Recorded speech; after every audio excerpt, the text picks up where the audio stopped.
Garbage disposal is jammed. Let's fix it. First, let's unscrew this pipe that it's connected to.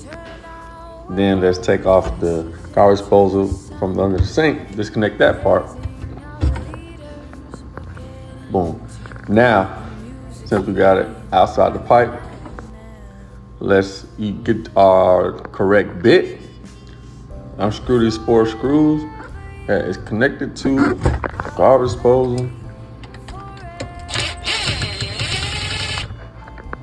Once you do that, get you a flathead to pry it open. Once you get it open,